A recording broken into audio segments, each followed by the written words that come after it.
All right, so today we're back here with this crankshaft out of the S65 that we pulled from the E90 M3, the one that had that failed main bearing number 1. So in this video, we're going to discuss in great detail what exactly happened. So come on in.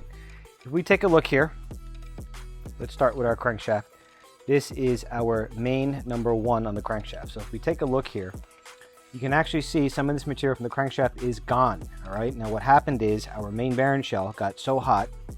And for reference, guys, here's what it's supposed to look like. Here is a good bearing shell. This is from number 2. So some wear, but just for a reference point of what they're supposed to look like.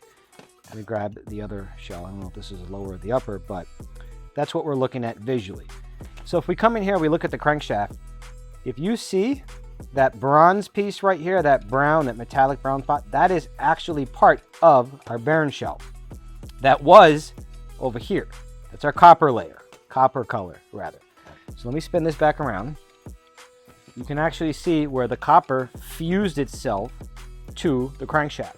So this happens for 3 reasons. And while I wish we can give a definitive reason, I'll only give you my expert advice on what I think happened. Contamination, lack of lubrication, and or misalignment. So being that, typically speaking, on the S65s, we see main number 1 always take a poo-poo, we can determine that more than likely, this bearing failure was a result of lack of lubrication. So I touched upon it briefly. We have our chain drive over here, all right, and this is all anchored. Our chains are being exerting force on our crankshaft, pulling this crankshaft up, and our anchor point for our chain is main bearing number 1. So that, in addition to the auto start stop, which this car did not have, so we can attribute auto start stop to this crankshaft, all right? And also just the tight clearances to begin with. So the second you have a minute issue with lubrication, you're gonna have an issue like this. So to give you guys a visual, I'm gonna use the good bearing here.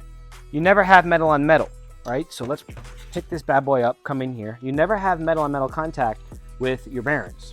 You have a very thin layer of oil that sits between our actual journal on a crank, our bearing shell, and then the block side.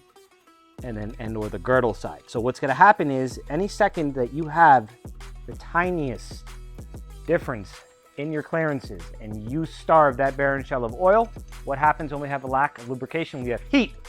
We have heat. What's going to happen is this bearing is going to fuse to the crankshaft and leave you with a paperweight. Yes, it can be fixed, but no, it's not worth it. So use crank, new crank, anything but fix this one because financially it doesn't make any sense. Pay attention to your mains on your S65s.